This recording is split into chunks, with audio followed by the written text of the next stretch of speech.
Lições bíblicas. A Igreja de Cristo e o Império do Mal. Como viver neste mundo dominado pelo espírito da Babilônia. Lição 11. Cultivando a convicção cristã. Texto áureo. Porque a nossa exortação não foi com engano, nem com imundícia, nem com fraudulência. 1 Tessalonicenses, capítulo 2, versículo 3. Verdade prática. O cultivo da convicção cristã é imperioso para a prática e a defesa da fé em tempo de adversidades. Leitura bíblica em classe. 1 Tessalonicenses, capítulo 2, versículos de 1 a 12. Porque vós mesmos, irmãos, bem sabeis que a nossa entrada para convosco não foi vã. Mas, havendo primeiro padecido e sido agravados em Filipos, como sabeis, tornamo-nos ousados em nosso Deus, para vos falar o Evangelho de Deus com grande combate. Porque a nossa exortação não foi com engano, nem com imundícia, nem com fraudulência. Mas, como fomos aprovados de Deus para que o Evangelho nos fosse confiado, assim falamos, não como para agradar aos homens, mas a Deus, que prova o nosso coração. Porque, como bem sabeis, nunca usamos de palavras lisonjeiras, nem houve um pretexto de avareza. Deus é testemunha. E não buscamos glória dos homens, nem de vós, nem de outros, ainda que podíamos, como apóstolos de Cristo, ser-vos pesados. Antes, fomos brandos entre vós, como a ama que cria seus filhos. Assim nós, sendo-vos tão afeiçoados, de boa vontade quiséramos comunicar-vos, não somente o Evangelho de Deus, mas ainda a nossa própria alma, porquanto nós éreis muito queridos. Porque bem vos lembrais, irmãos, do nosso trabalho e fadiga. Pois, trabalhando noite e dia, para não sermos pesados a nenhum de vós, vos pregamos o Evangelho de Deus. Vós e Deus sois testemunhas de quão santa, justa e irrepreensivelmente nos ouvemos para convosco, os que crestes. Assim como bem sabeis de que modo vos exortávamos e consolávamos, a cada um de vós, como o pai a seus filhos, para que vos conduzisseis dignamente para com Deus, que vos chama para o seu reino e glória. Introdução. Diante das incertezas atuais e dos ataques às doutrinas bíblicas, é indispensável ao crente cultivar uma profunda convicção cristã. Não cabe ao salvo esmorecer em meio às tribulações, mas prosseguir confiante pelo prêmio da soberana vocação. Nesta lição, estudaremos os aspectos espiritual, moral e social que formam a convicção de nossa fé cristã.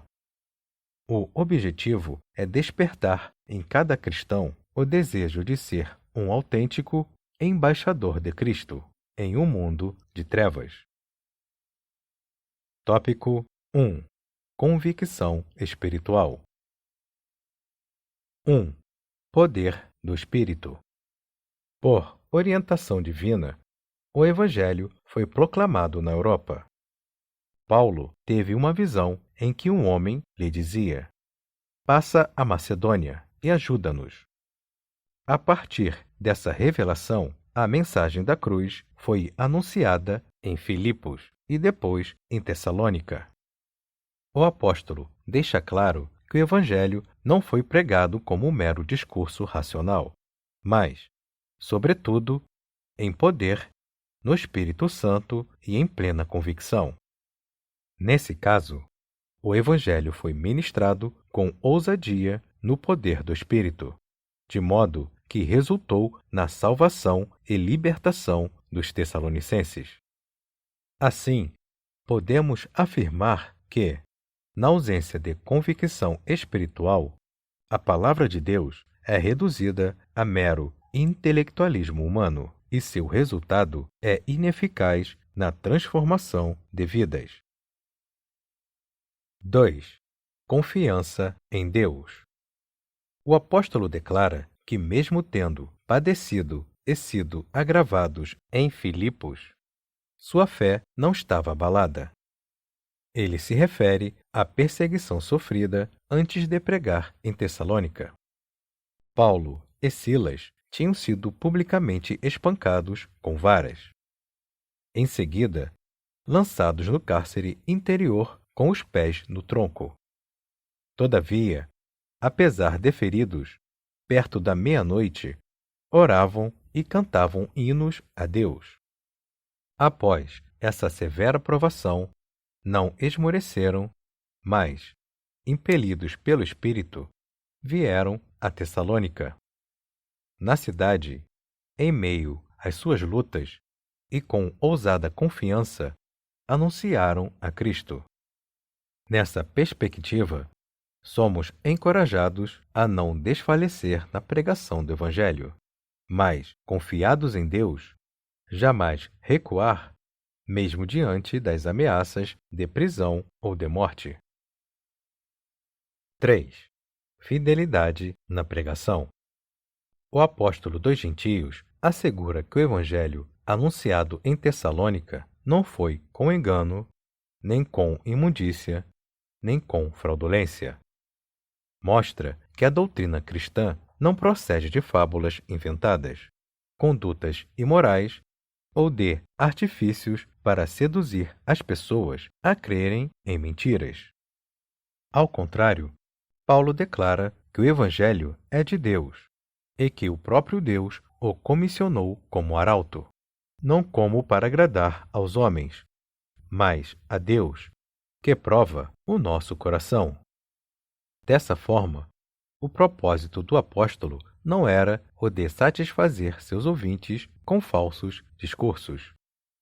Nesse sentido, somos exortados a manter fidelidade na pregação, repudiar os falsificadores da palavra de Deus e anunciar Cristo com sinceridade. Sinopse 1.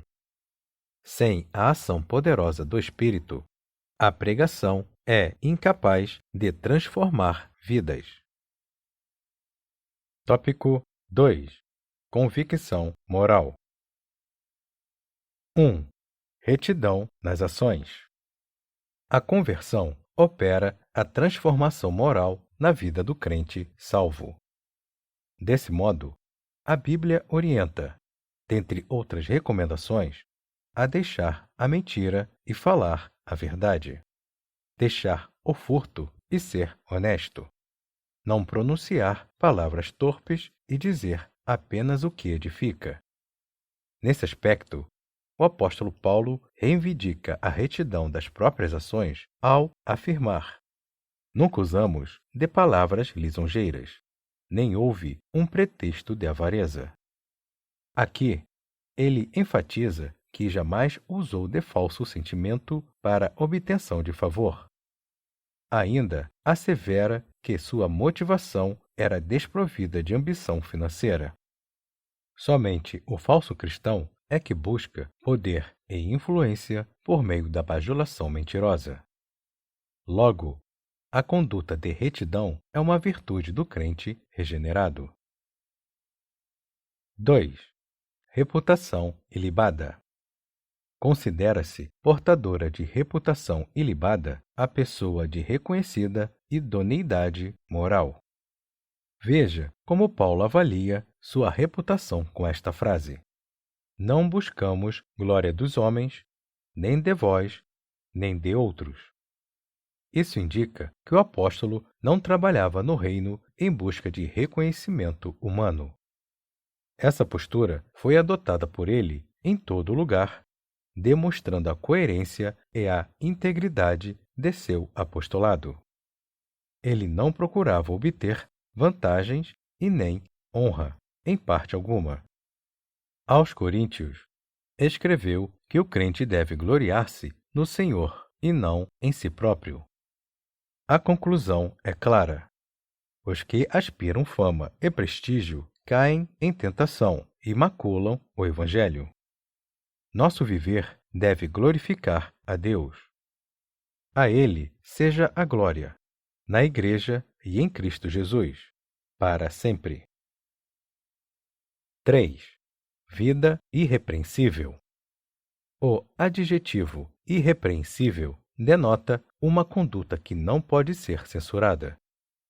Nesse contexto, o apóstolo invoca a Deus e a Igreja em Tessalônica como testemunhas de sua postura santa, justa e irrepreensível. Essas designações implicam obediência nas questões morais, atitude de retidão exemplar e conduta sem motivo algum de reprovação. Denotam o padrão de comportamento para com Deus, para com os homens e para consigo mesmo. Ciente da influência que sua vida exercia sobre os fiéis, o apóstolo diz: para vos dar em nós mesmos exemplo, para nos imitardes. Assim, o grau de comprometimento adotado pelo crente com os valores do reino é o reflexo do nível de sua comunhão com Deus. Sinopse 2. O crente regenerado possui uma conduta de retidão e uma vida irrepreensível. Tópico 3. Convicção social.